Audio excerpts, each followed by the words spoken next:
Now, let's talk about Barack and Michelle Obama. They've been facing all sorts of rumours around divorce and problems in their relationship. Well, they've been spotted on a dinner date in Washington, D.C. The first time they've been seen together in public in more than 4 months.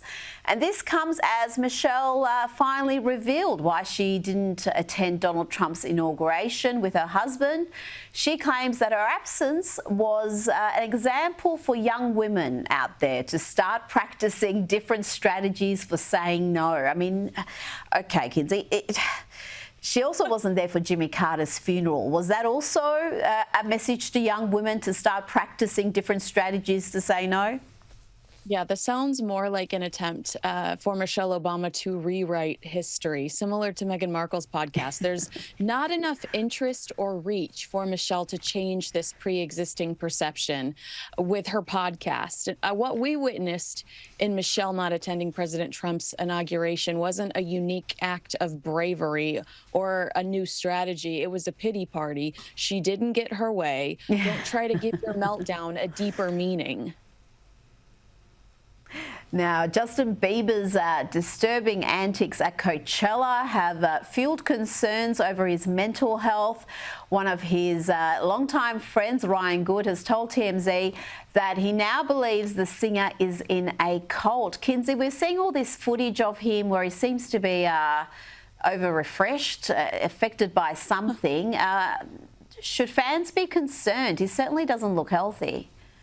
I don't think he looks healthy either. I mean, I'm going to continue to put a significant amount of blame on his parents. Week 2 of Coachella, Justin's father saw how much fun he was having week 1 online and met him there with Justin's 15-year-old half-brother to play. Justin was seen smoking a huge joint next to his little brother. His father seems totally irresponsible. He also runs an Instagram account for Justin's 6-year-old little sister where he posts cheerleading and bikini photos of her. And an analysis of this little girl's Instagram account estimated that 20% of her followers are accounts registered as male, almost entirely between the ages of 18 and 34. Jeremy Bieber, it's time to grow up and protect your children.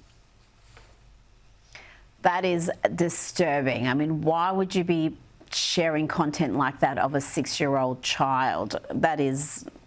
Yeah, and what they did with Bieber, just basically handing him over to music industry figures, very dubious ones like P. Diddy. And I think we're going to hear a lot more, Kinsey, about what Justin Bieber suffered during those years when he was underage. Let's talk about the royals. Prince Harry and Meghan Markle have been spotted riding around the Big Apple with a 4-car motorcade, including 2 unmarked police cars. This is just weeks after the Duchess was slammed for being over the top with security. Kinsey, do they think they're heads of state? Why do they need a 4-car motorcade? Clearly, Prince Harry and Meghan Markle's obsession with status isn't impressing anyone. A real influence doesn't need a spotlight or a 4-car motorcade. They spend so much time trying to look important. I wonder if they ever stop to actually contribute to something legitimately important. What new charity initiatives, Rita, have Prince Harry joined since stepping down as a working royal? No new charities. I haven't heard Meghan Markle mention Archwell charity once in the last 2 months. We just see them getting cut off from charities. So I would say start doing good, and maybe people will respond to you differently. Now, speaking at the Time 100 summit, Meghan admitted that she's made mistakes. She said that while releasing 3 products at the same time, she decided to give herself the space and grace to make mistakes, as she knows she's not going to get it right every single day. Oh, God, could she be more insufferable, Kinsey? No one cares about Meghan's packaging or terrible taste in brand names. You know, she keeps pretending she hasn't done anything wrong, making the last few years of Prince Philip's and Queen Elizabeth's lives a living hell.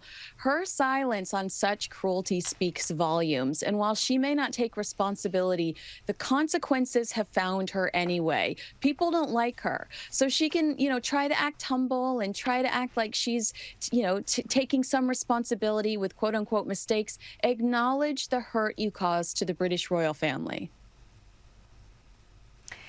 George Clooney keeps making headlines, and this is a strange one. He's given Donald Trump some rare praise. He commended the president's charisma, but at the same time, he predicted that Trump will go away while discussing the future of the GOP. Kinsey, I don't know why we keep listening to this clown, because he has got everything wrong in the past decade. He even had a go at Meghan Kelly recently, and I would say that's very unwise indeed, because she'll hit back, and she'll hit back hard. I think that hair dye is doing something to the brain cells, but file under wishful thinking. I imagine that you'll agree with me when I say Trump might go away, but the MAGA movement is here to stay. Donald Trump has completely transformed the Republican Party, and his legacy will be hard to shake. Absolutely, and if they're worried about Donald Trump, wait till they get a hold of JD Vance, because he's Trump plus 20%, and they might have just 8 years of a Vance presidency to deal with. Before you go quickly, a massive country star, a lot of Australians won't know him unless they're country fans, Jelly Roll. The Tennessee Board of Parole on Tuesday recommended a pardon for him. What's the latest on his case? Because he's had an incredible rise from prison to now being an absolute darling of the music industry. Well, due to his criminal record, every time he travels, it takes a team of lawyers and a mountain of paperwork to secure his entry into different countries. So this decision could really change his life. He has said that this is incredible. He called the board's decision, amazing, and said, "I pray this goes through, but today is special for me regardless," because we have seen his life transformed, and I think that he should be able to go out and tell the world. Absolutely. Kinsey Schofield, thank you for your time.